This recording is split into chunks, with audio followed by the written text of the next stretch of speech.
Alright, hey everyone, how's it going? Welcome to the Master Indie YouTube channel. My name is, I got stabbed, and I just got killed. My name is Eric Tereshinsky, and this is a video game I'm programming for the HTC Vive. So one other thing I want to quickly mention before I get too much farther into this video is that I am currently offering private tutoring. I've been doing private tutoring with quite a few people so far, and it has been going really great. I am open to taking on new people who want to learn how to make games in Unity 3D. I will have to book you a couple of weeks in advance because my schedule is a little bit busy right now. But if you are interested, there is a lot more information on my website. There's links in the description below.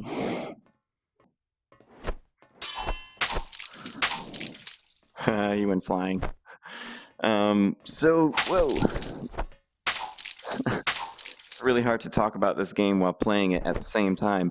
So yeah, there's a lot of new updates in this game. For one, I am fighting 3 enemies at once, and one of them's like freaking 10 feet tall. I think I'm about to die.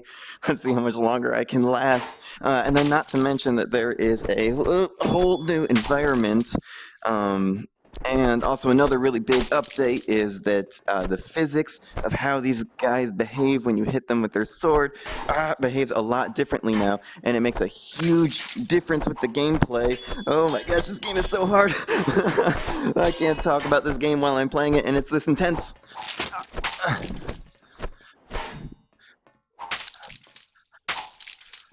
What am I at? 22, not bad. My high score so far is 40. I'm about to die. If you get hit one time while your screen is still red, then you will die. There's some enemies clipping through each other a little bit. I'm still working on that. I think I can make that a lot better. And I just died. So yeah, this is what happens when you die. It goes in black and white, it goes into super slow motion, and you can see where the guy stabbed you, and you can see a little headset, virtual reality headset, so you can know where you were when you died. It's something I'm still working on. One thing I've noticed in my early playtesting so far is that people tend to not really notice that virtual headset floating in the air right away, so they might not really realize what's going on when everything turns black and white. Whoa, I've actually had some people get confused, and his crotch just flew at my face. Thank you, buddy.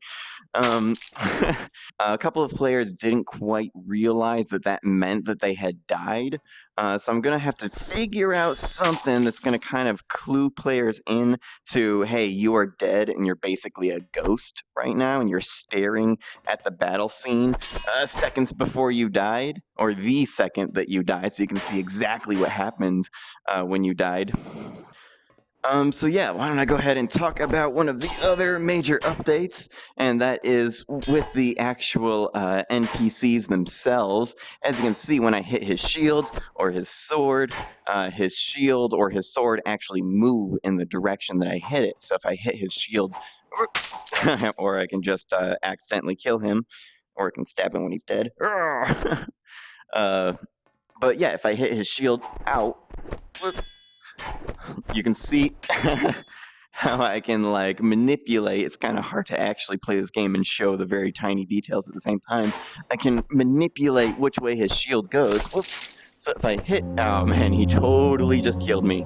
Like he hit me right through the head there. Oh, also, when time is frozen, sounds really funny. It's kind of cool. That was kind of like an accidental thing that just made its way into this game. Okay, so as you can see, if I knock his shield to the side like that, he becomes open. Or with his sword, I can actually, if I'm really talented, I can do it to both. I hit just his handle to knock his hand out of the way. But I can knock his shield out of the way, and while he's open for a split second, go in for a really quick stab and get him that way. So yeah, why don't I go ahead and take a second to talk about the actual like boundaries that you are in while you're playing this game. Gotcha. Um, so yeah, I've kind of created with the environment like natural reasons why the player would want to stand in the center of your living room that don't break immersion. They're like a part of the world. So, you know, there's lava, but I was kind of like, it doesn't really make sense that these characters would be able to walk on lava. So I kind of went halfway in between and I made it a metal grate kind of thing that's just suspended above lava. So it's still something that you don't really want to step on, but it's not that odd that the enemies can step on it no problem. So as far as keeping the player in the boundaries of the play area, I kind of just went with an approach of just, I wasn't sure what was the best solution, so I decided to throw a whole bunch of different things at it and just see what seems to be like the best. So in addition to also making the area outside of there hot lava, I also have the play area look more like a comfortable looking cement or dirt or something that you would much more rather stand on. And I'm not sure if I'm going to keep them in, but they do seem pretty useful so far. And that's just having some sticks in each corner of the play area. And then also just a little bit of a curb so that, I mean, there's nothing physically stopping me from just stepping through this, but it kind of feels like I wouldn't like, I don't know, that I just want to keep my feet uh, behind this part because it looks like something I can physically step on, even though it's not really there. So that's something that just kind of naturally keeps you within the boundaries. And this whole play area also automatically resizes depending on how big your living room is. Oh, another guy's attacking me.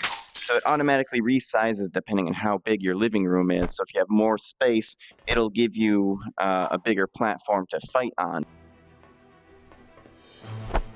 Okay, so I started having trouble with my microphone for some reason. Rest over top of this footage of me trying to play the HTC Vive while my dog's in the room and trying to beg for attention.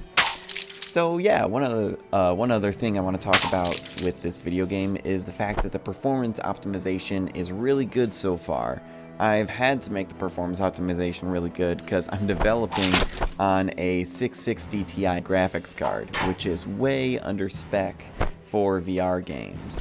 But it's a good thing because it's forcing me to be really careful and not add anything to the game that could slow it down or give dropped frames for anyone. Another thing is that I added a little bit of enemy variety to the game. This is still really early on and I need to do a lot of work on it to make the enemies more different.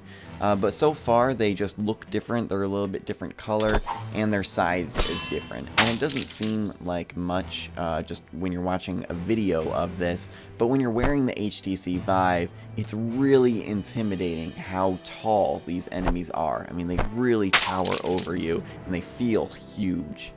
Another thing that I'm going to be working on in the near future that I'm really excited about, and I've done a few tests on, and I've found some pretty cool models for so far, is some new swords. I want to make it so that you can unlock swords over time and have different swords that play with different styles, maybe have different weights to them and require different amounts of thrust and have different stats. So I'm really excited to add that to the game. Another thing I wanted to talk about real quick is the sound in this video game. There was a little bit of sound in the last update, but I've added a lot more this time. This time, your sword actually makes a swish noise, as well as the enemy swords. And that really helps make the swords feel a lot more lifelike, and you really know when you're giving it a good swing when you hear that whoosh noise coming from the sword. And then you can hear your sword hit against enemy swords and their shield and their armor, and you can hear the blood when you stab him in the torso, and it just makes it feel a lot more like you're there. It just adds a whole lot to the immersion. When the game is on mute, it feels like you're fighting a hologram, but when you have sound, it actually feels like you're fighting a knight in armor. And not only does it just add more immersion to the game, but it actually makes the gameplay a lot better. It was really hard to play the game before I added footsteps to the enemies because it was so easy for them to sneak up behind me. Now that they have footsteps, if I'm really careful and I listen for them, there's a lot less chance for them to sneak up behind me. So it really adds a whole nother level of strategy to this game. A couple people have asked me when I plan on releasing this game, and I don't have any answer for that yet. I do think that I want to put this game in early access, but yeah, it's too early right now though. I do need to add some more features, some more polish, and some really basic things, like just kind of like a main menu kind of area, or like not like a lobby, but just something it's like the equivalent of a main menu, but in virtual reality, and a few other aspects like that to really just make it feel like a real game, and it's worth money before I actually put it on early access. And then once it is on early access, I hope to, hopefully on a weekly or bi-weekly basis, keep on adding features to this game and make the game better and better based on everyone's feedback. I haven't done much playtesting for this game yet, and that is going to be essential. I'm really going to need to get some feedback for this game to make it the best that it can be. So yeah, that's it for this video update. I'm going to be coming out with more video updates in the near future, and hopefully this game just keeps on getting more and more fun. Seriously, virtual reality is awesome. We are actually living in the future right now. It is so cool. Alright, well, until my next video, I will see you later, and keep making games.